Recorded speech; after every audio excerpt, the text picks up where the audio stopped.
પણ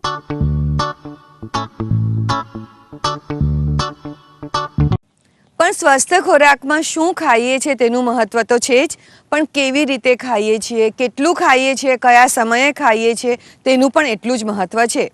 તો વજન ઉતારવા માટેના ખોરાકની વાત કરીએ તો તળેલો ખોરાક બિલકુલ ન ખાવો જોઈએ. બને ત્યાં સુધી ખાંડ તો અવોઇડ જ કરવી જોઈએ, કારણ કે ખાંડમાં ફક્ત કેલરીઝ છે, કોઈ નરિશમેન્ટ નથી. સાથે સાથે આપણે જે પણ હેવી ખોરાક હોય, જે આપણને લાગે કે આનાથી આ ખાવાથી પેટમાં વજન આવી જાય છે, પચવામાં તકલીફ પડે છે, તે પણ વસ્તુ ઓછી ખાવી જોઈએ. તો આ વાત થઈ કે આપણે શું ખાવું જોઈએ, શું ઓછું ખાવું જોઈએ, શું વધારે ખાવું જોઈએ. કારણ કે ભૂખ્યું નથી રહેવાનું. આપણે જો કંઈ જ નહીં ખાઈએ અને ઓચિંતી ભૂખ લાગી જશે તો હંમેશા ખોટો ખોરાક ખાઈશું. એટલે વધારે ખાવામાં શાકભાજી છે, ફળો છે, કઠોળ છે, ફણગાવેલા કઠોળ છે, આ બધું વધારે ખાવાનું છે. ઓછું ખાવાની વાત તો મેં તમને કરી જ. પણ હવે સૌથી અગત્યની વાત કરવા માંગુ છું કે આપણે કેવી રીતે ખાવું જોઈએ. કારણ કે ખાવાનું તો ખાઈએ છીએ, પણ જો જલ્દી ખાઈએ તો આપણું પેટ ભરાતા જે આપણને સમાચાર મળે છે, 20 મિનિટ થાય આપણા પેટ ભરાય, સંતોષ થાય, આનંદ થાય અને મગજને સમાચાર મળે, એ વચ્ચેનો ગેપ છે 20 મિનિટનો. હવે જે લોકોને ઝડપથી ખાવાની ટેવ હોય તો 10 મિનિટમાં જ જોઈએ એના કરતાં ડબલ કેલરીઝ ખાઈ લીધી હોય અને બીજી 10 મિનિટ પછી તો ખબર પડે કે આજે તો વધારે ખવાઈ ગયું છે. આ બધી જ વ્યક્તિઓને ઓબેસિટીનો પ્રોબ્લેમ વધારે રહે છે. માટે હંમેશા ધીમે ધીમે ખાવું જોઈએ.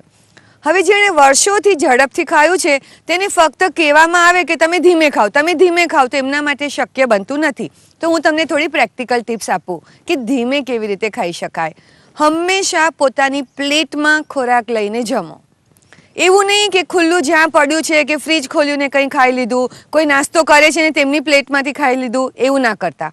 તમારી પ્લેટમાં લો, તમારી પ્લેટમાં સરસ રીતે સજાવી દો અને એક જગ્યાએ બેસીને ખાઓ. તો તમને ચોક્કસ જ ખ્યાલ આવશે કે તમે કેટલો ખોરાક લીધો અને શાંતિથી બેસીને કેવી રીતે ખાધો. હવે ખાવા માટે જો તમે ચમચીનો ઉપયોગ કરવાના હો કે ચમચીથી ખવાય તેવી વસ્તુ હોય તો હંમેશા નાની ચમચી લેજો. મોટા ભાગે એવું બનતું હોય છે કે પાર્ટીમાં જઈએ કે હોટલમાં જઈએ તો એમની સ્પૂન એટલી મોટી હોય છે કે ઓલમોસ્ટ ટેબલ સ્પૂન જેવી હોય છે. એટલે એક ચમચી ભરીને જો તમે ઇડલી સાંભાર લો કે પુલાવ અને કઢી લો કે કોઈ પણ બેક ડિશ લો તો એક ચમચીમાં એટલું બધું ભરાઈ જાય છે કે એટલું બધો ખોરાક એકસાથે મોઢામાં જાય, એકસાથે પેટમાં ચાલ્યો જાય, તો ઓટોમેટિકલી ઓવર ઇટિંગ થઈ જતું હોય છે. તેની બદલે તમે નાની ચમચી લો. નાની ચમચી લેશો એટલે એમાં ઓછો ખોરાક ભરાશે અને ઓછો મોઢામાં જશે, ઓછો પેટમાં જશે. તો આજથી નક્કી કરી લો કે હું નાની ચમચીથી જ જમીશ.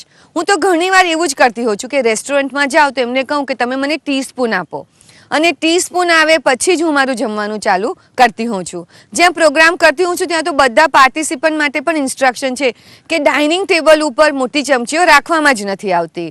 તો આજથી ચોક્કસ નક્કી કરશો ને કે નાની ચમચીથી જ ખાશો. જો હાથથી ખાતા હો તો યાદ રાખજો કે એક કોળિયો મોઢામાં જાય પછી હાથને નીચેથી ધીમે મૂકી દો. હવે વાત કરું તો સપોઝ તમે રોટલી ખાવ છો કે પરોઠું ખાવ છો તો એના કેટલા સાઇઝના ટુકડા કરો છો તે પણ ધ્યાન રાખો.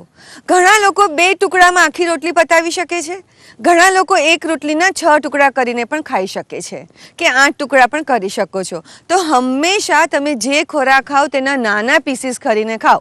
જો બિસ્કિટ ખાવાનું હોય તો આખું બિસ્કિટ મોઢામાં મૂકવું જરૂરી નથી. તમે એક બિસ્કિટના 4 ટુકડા કરી શકો.